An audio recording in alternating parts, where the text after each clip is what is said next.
Welcome back to another episode of the Rove Podcast, where we just get phenomenal guests on this show just to hear their journey, and hopefully you can learn something from their journey that can hopefully help in yours. And today is no different. I'm joined by a wonderful, wonderful human, Dina Stars, who is a singer, songwriter, performing artist here in the UAE, originally from Jordan, moved to Dubai, and has had the most amazing journey so far. What I love about Dina is that she truly shares her life experiences through her music and her craft. Dina, welcome to the Rove Podcast. Thank you. How are you? I'm great. Well, first of all, thank you for having me. I'm really excited to be here. No, I'm excited to have the conversation with you. Me too. I'm super excited to just dive into questions. Ever since I got married, I have taken like a break from music. So it feels so good to be back now and just talk about what's happening and what's going on and what's yet to come as well. Yeah, so. And married 6 months, congratulations. Thank we you. did a little bit of talking off air before we started the record button. Yes. But you know, being a singer-songwriter here in the UAE, I personally think it's such a tough market to break. Yeah.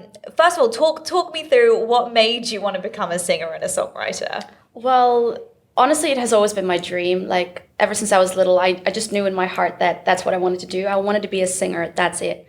But the moment where I really started taking this seriously, I would say it was about 5 years ago when I had the opportunity, or I had the chance by coincidence. It all started. And but deep down in my heart, I always knew this is something I wanted to do.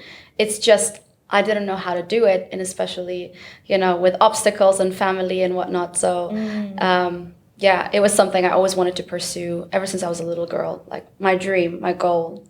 And so what was your personality like when you were younger? Were you always someone who was quite extrovert, that you would just, they'd be like, Dina, sing, and you would just on the spot perform? Was that you? Yes, that was always me. I remember a time where my dad used to pick me up from school, and he would take me to a car garage that him and my uncle had back in the day. And they had bought a small speaker and attached a mic to it. So they'd pick me up from school and they'd drop me there. And while they're fixing cars, they'd just give me the mic, and I'd just be the entertainer for the afternoon. Wow. And that was just like, put me anywhere with a mic or anywhere with music, I would be the first one to be singing and dancing. Yeah, I was pretty much extroverted back in the day. I love that. I can tell, definitely. And so how was that during school times? Because I feel like as we get older, the teen years, people start asking you the questions, okay, what do you want to be? Where are you going? Are you going to college? Are you going to university? What do you want to be when you're older? Do you feel like you were taken seriously every time you said, I want to be a singer? No, it was more like, yeah, okay, Dina, that's not really a real job. You should focus on having something like a bigger dream, a bigger goal, something in what was it, medicine, or, being a lawyer or engineer, this kind of stuff. Eventually I went into business, but it was always like the second option, like take that as a hobby and then pursue that. So no, I wasn't taken seriously, but also I made sure that didn't really put me down. So I stayed active in open mic nights. Back then, I think I was 13 or 14, I started doing like open mic nights around the city, random ones. And I would just go there with my guitar and like sing some songs that I have written, or like cover songs. And I was like, okay, if I can't do that, then I might as well still keep that in. But then deep down inside, I still had that like 0.01 chance of, I'm going to still try to fight for this somehow. And that's the thing. I mean, people can probably hear you and watch you right now and be like, oh, it came overnight, her success. It really, really didn't. I mean, just you saying you went to these open mic nights whilst you were still doing other things. Yeah. When you're truly passionate about something, that stuff comes naturally, right, to want to do? Yeah. I believe that if something is really meant for you, the door of opportunity is open. But I also believe in you got to work for it. So it was a combination of both, that I had to take the first step into saying, okay, this is really what I want to do. But it also wasn't easy because I had to sit my parents down and have that talk, which always went south. It was never good. And I had to fight for it a lot, but no, it did not come overnight. I wish a lot of things come overnight. Like, let's be realistic, but no. But yeah, I had to really like work on myself and work on how to have that conversation with my parents and telling them that this is what I this is what I want to do, and I'm quitting the 9 to 5 job.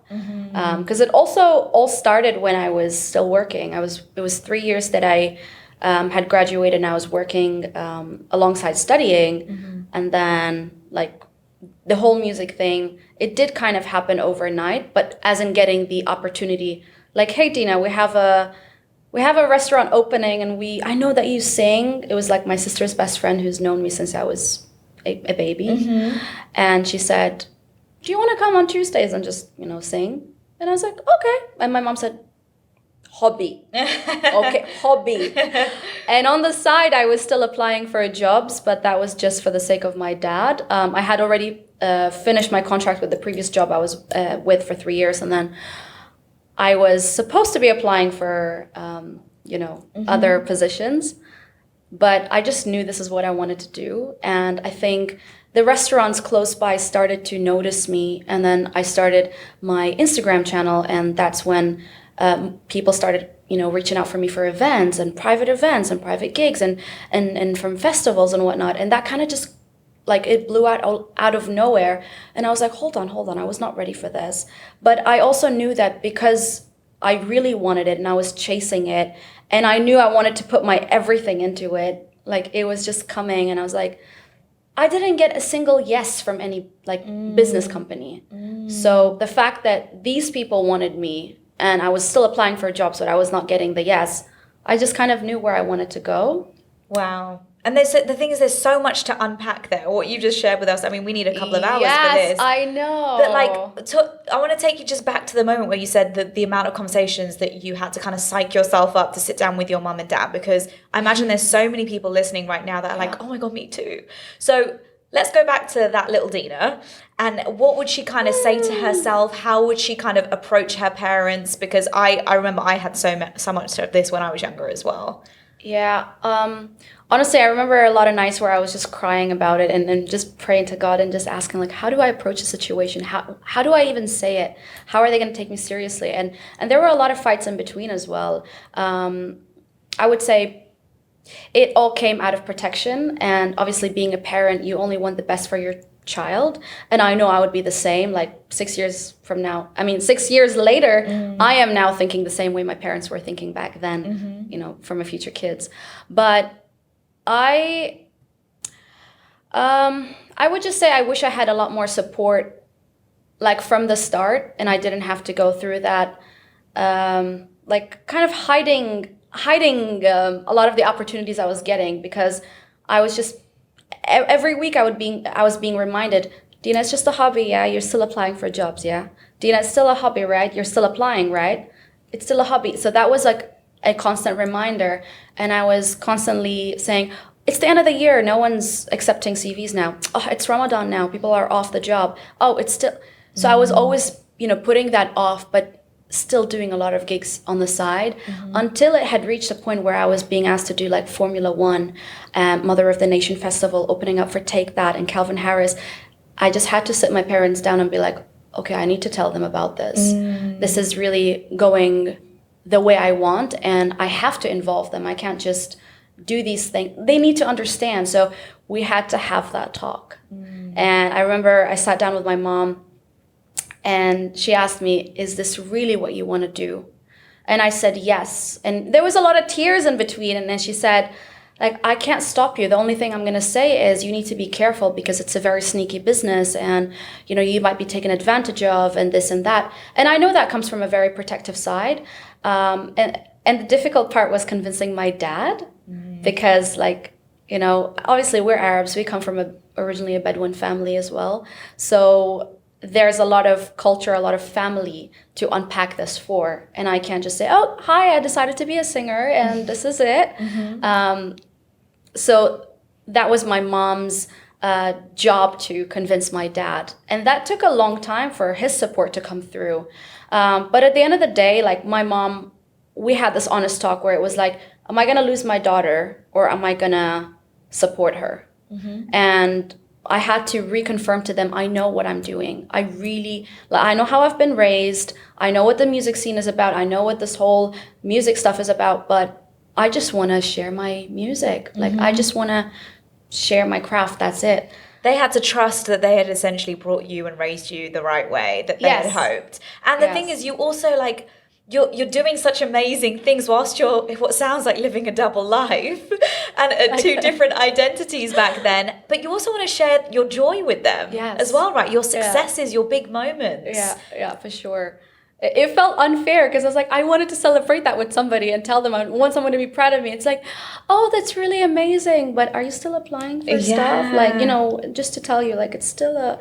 I'm like, oh man, here we go again. So let's talk about these big moments then. I mean, to be on the same stage as such incredible artists at some of the biggest events here in the UAE. Yeah. Where did that confidence come from? Because we had little Dina, who was just the most confident little girl performing for everyone whenever she's asked to do so. But now it's a whole different level. Yeah, honestly, that was a lot of work in progress. Because I wasn't so confident when I was performing. I would always freak out so much. I remember still when I was opening up for Take That, I threw up 3 times before I had to go on stage. Wow. That's how nervous I was. And I was like, I'm going to mess this up. I don't know what to do. So honestly, no, I wasn't confident from the start. A lot of practice had to come. I had to practice to fail in order for me to get to where I am now. So even when... I remember there was a gig and I was playing and suddenly everything the whole music stops. And like everyone just looks at you and you're like, I just had to make beats with my hands and I had to ask people to sing along. And that just kept happening because these little things happened throughout. And I always pulled I don't know what to do phase. Mm-hmm. And I had my husband, who was my boyfriend back in the time, he was telling me, Dina, I think you should work on your face when you mess up. Nobody cares, really. Mm-hmm. And I really took his advice to heart. And until now, when something goes wrong in a gig, I'm like, whatever, we're here to have fun. It's music. Like, I'm not supposed to be perfect. We're supposed to, share the art and connect with people and enjoy and have fun and just connect together. So it's not about how perfectly pitched I am or how amazing my guitar skills are. Of course, that's a bonus, but I really had to understand that failing or messing up is okay, and that just built my confidence, like gig by gig, and a lot of practice. Like honestly, a lot of practice. And what I love is that your husband, your boyfriend at the time, was pretty honest with you, and I think that's also needed as well in the industry you're in, right? Yeah. You always need that circle, whether it's your close friends or your family or these people that will really support you and tell you honestly, like, by the way, you sound terrible and I think you need to take vocal classes. Or, hey, you need to work on that. Or I think you should. We need that kind of honesty. Like, it can't just always be, sugar-coated. And luckily, I had a pretty close circle of friends who supported me with that. And I remember, like, when I even wanted to approach my parents, I was crying to my friends who were pursuing music full-time. They don't live here, but we used to always FaceTime. I'd be like, I don't know what to do. How am I going to tell them? And they're like, we can't resonate with you because our family supported us since we were like 6 years old. We've been doing music. Wow. So don't know what advice to give you, but fight for it. So it was hard because I was like, who do I speak to? Like, I had friends here who were doing 9 to 5 and they were saying, Dina, don't risk that. No, you need a stable income. Don't. And then I had my friends outside who were pursuing music that were like, fight for it. So it was like that dilemma of how do I find that balance? What's the best way? And there's no rule book or guidebook on how to do this to pursue your dreams, so to say. You just figure it out as you go, right? Yeah, literally. I wish there was a way, but there are no shortcuts. No, I don't believe in shortcuts. You kind of have to just take it step by step to learn. And I think that's how you also know so much about yourself. Like, you find out your strength, your weaknesses, and you get to learn about yourself. So I think that's the most beautiful part of it, like that journey of like looking back now, I'm like, oh my gosh, like I'm really proud of that little Dina. But back then I was like, I don't know what to do now. I'm so confused. Who am I? Yeah. You spoke about the close-knit circle that you had, which is beautiful. I'm so glad you had those people to support you. But then now we're talking about a world which expanded. We went to social media, and you said that a lot of your success came from Instagram, and you pushing your music out there, people seeing more of you. But there's a dark side to that as well. The haters, the criticism that comes with that. You got the good people and then you've got the bad people. Did you come across those kind of challenges? Yeah, I definitely did. it's not always rainbows and butterflies, but although I had a very positive feedback on social media, luckily till today, but I do remember that there was a video that I put out and I got a lot of like backlash. I was sharing a little bit about my background, and I had a car accident. That was my turning point on wanting to live life, and that's when I also got the opportunity to do music, and I wanted to pursue that full time. And I had come back and I quit my job and my life turned upside down. So I did get a lot of women just attacking me on Instagram and just saying like, you're basically telling people like to quit their jobs, telling girls to quit their jobs and just do whatever. What about us who can't do that? Like, they were really attacking me in that way, and I was like, I'm not telling anyone to quit your job and just do. Of course, stability and security is super important, but I just wanted to share what happened to me. Like, this is my account where I wanted you guys to get to know the face of, like, it's not just about, the glam and the pretty gigs and the spots in Dubai, but what made me pursue music and the persistence and the consistency of, doing that. But yeah, that was like one incident that I still hold sometimes, and I have to be a little careful. But I'm like, I'm not hurting anyone. Matter of fact, if anything, I actually want to inspire women to pursue their dreams. So I would just write back to people kindly and just say, I'm really sorry if I had offended you. All I wanted is to inspire women to actually do that. So they came around, and we ended up having conversations in DMs, because I always hold this very like dear to my heart, and it was something my mom always said. Always reply with kindness. Always, like, no matter what it is, it will take you a long way. And that's what I noticed, is that these women who were attacking me, eventually we had to have we got around to having a conversation, and eventually they started following me and stuff. So that was really cool. But it is very frustrating sometimes, because you also have to, I don't feel that way, to be honest, but I remember when I first started on social media, I felt that way. I had to be on top of my game. Everything had to be perfect. Like you felt that pressure. But along the way, I just kind of had to recheck with myself, like, who am I really doing this for? Initially, I had started my page. I wanted to share with people what I'm doing. So I just wanted to show the most transparent and authentic version of myself. And I said, you know what? I'm just going to continue doing that. So if people are not going to like that, they have the unfollow button, right? But I'm not going to mold myself to fit into a world that I don't support, just because I have a younger sister. I was young once upon a time. So I saw the negative impact that had on my sister and myself. Even my older sister, like that insecurity that it brings. You always have to, look your best, wear makeup. And I would always come out wearing a bun, no makeup. And I'm just being goofy me. And I had gotten a lot of people's responses saying, I love your confidence. I love the way you're just you. And I love that, because I didn't even care about it. I didn't even think about that's what I'm doing. I just wanted to be me. And I think just sticking to that and remembering that you want to do social media, or you want to do music the way you want it to be, and not the way other people want it to be. That was something I had to remind myself.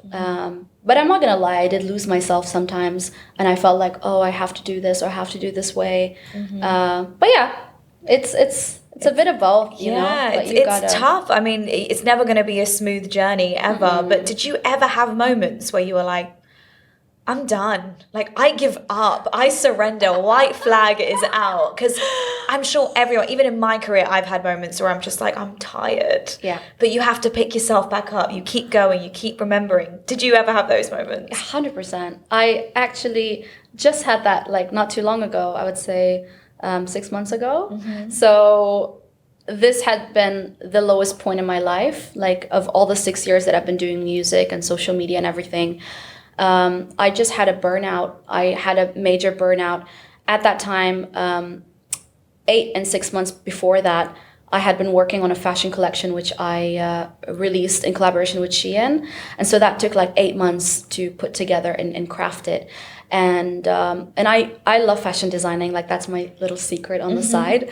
And at the same time, it took me 6 months to prepare for the Expo show, which was literally putting it from scratch and songwriting and like a whole Dina show with, the dancers and my band and everything.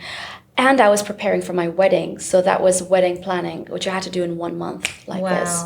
So I think right after all of that, I was on autopilot mode. And once everything finished, I had a major crash, a major burnout that I didn't listen to music for like almost 2 months. I didn't want to listen to music. I wanted nothing to do with music. I would even drive to Abu Dhabi for like 2 hours, silence. I don't know if it was like depression, to be honest, but I was just at a point where I don't want to do social media. I want to go on a break. I don't want to do anything. But I know that came from a lot of pressure. Along with everything that I was planning, I was doing my gigs on the side. I was doing Formula One in Jeddah, and then I came back. I had to do Formula One here, and like I was all over the place. That it drained me, and everyone was like, "Dina, what do we? Dina, what do we? Dina, what do we do?" And I was like, "Oh, Yeah. So that just came to a crash, and I wanted to quit, and not just that, because you also feel like when you're in that mood, everything, like your mind attacks you. So you're like, I'm not good enough. My music sounds like crap. What am I really doing? Is it really all about social media now? Is this what we've come to? All of these ideas attack you. And that really just took me down. And I kind of had to, get help and work on myself, because it attacked me physically as well.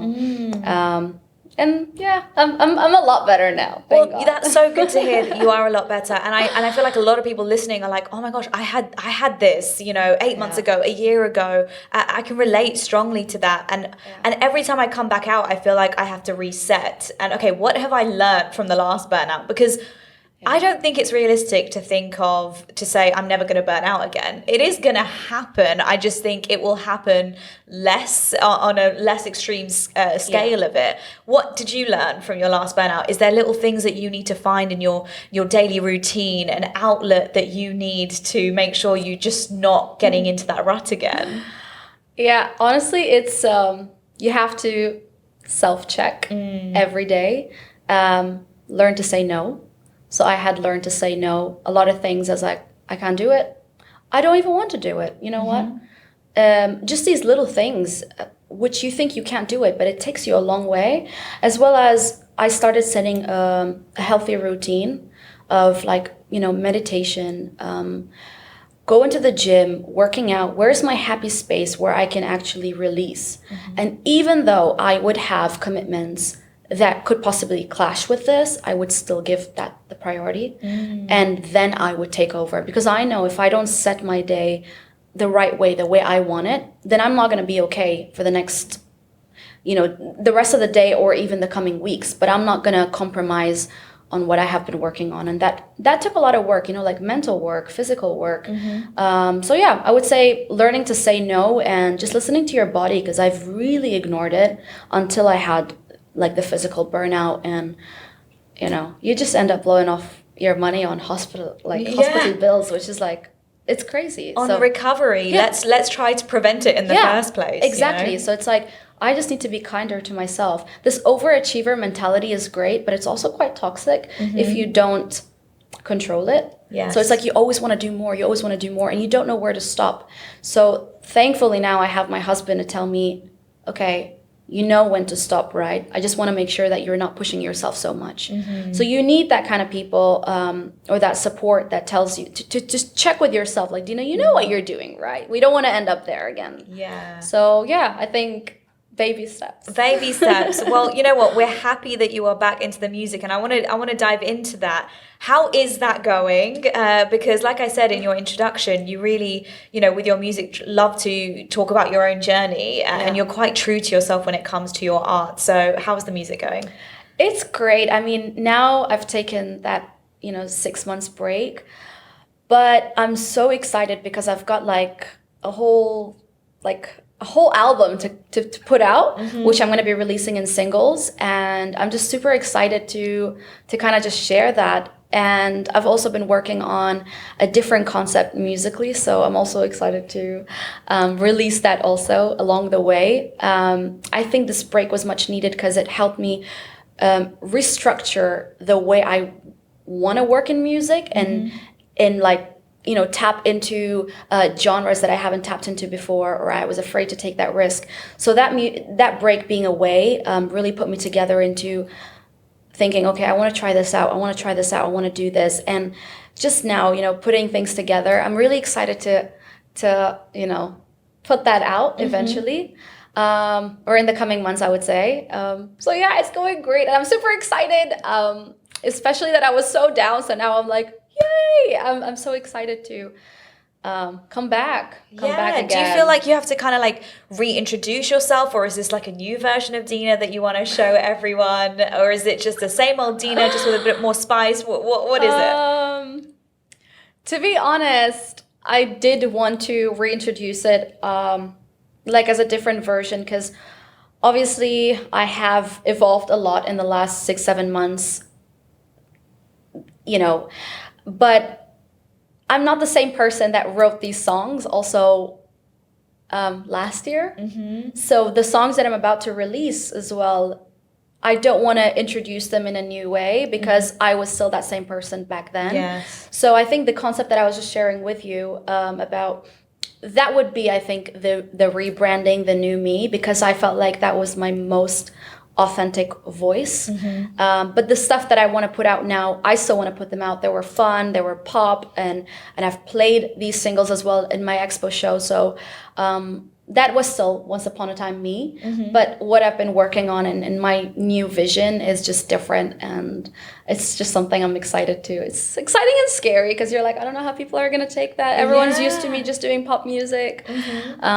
Switching things up, I like it. I think that it not only keeps you on your toes, but also like your followers and your fans that absolutely adore you. And lastly, I would like to ask you, I mean, you have such a wonderful community here, people who, you know, will come to your gigs and see you singing and support you and miss you when you're on your break, I'm sure. How has the UAE really been in helping you build your community and build who you are today? Honestly, I don't think I can thank this country enough. The opportunities that it had just given me in the last 5-6 years is just endless. And I know for a fact, I think both of us would know this, that if we were, you know, in the States or in LA or in London or anywhere in the world, we wouldn't be given this kind of support, especially for a woman or a young woman, an Arab woman, or any nationality at this point. So this support had just, you know, pushed me so much, and it shaped a lot of my career. Because, I mean, I always compare it to my friends outside, and they see the things that I'm doing and they're like, how? Like, you've been doing this for like 19 years in LA and this is not working for me. But then I just look at the UAE, and even though UAE is small, and I love that, but there's so much support for art. There's so much support for music and startups, entrepreneurs. And I just love that, you know, it's not an old country as well. So they always want to support, come up with new things. And I have just only received that. I felt like they welcomed me with open arms, hugged me and said, you know, you're in the right place. We're here to support you. We love your talent and your gift. And, you know, you're free to be whoever you want to be. And I feel like that's what I was able to do here, on social media, off social media, in music, doing fashion, all of it together. Like, it was the perfect place for me to build a foundation, build a community, connect with this region, and then slowly expand to the other side of the world. Because everyone else's eyes are on Dubai. Like, from outside, they're like, Dubai. And although we have this mentality that, oh, I want to go and make it in LA, like, I want to go to Hollywood, I want to do it there. But it's actually the other way around. It's like, starting in Dubai was an amazing opportunity because people's eyes are on Dubai. They may not know what's happening here in the music scene, but it is growing. And that's what I love about it, that they see that these things are missing, and then they invest in it, or they invest in these people. And I just can't wait to see what the UAE has for this community like in the next coming years. No, you're so right. The opportunities are endless, and we're so excited to see what you are bringing with your music. And you know what? I'm so happy that you came on here and shared your story, because I'm sure so many people, boys, girls, would benefit so much from this. So, Dina, best of luck with everything. Thank you. Thank you so much. We will check in with you, I'm sure. I'm very excited.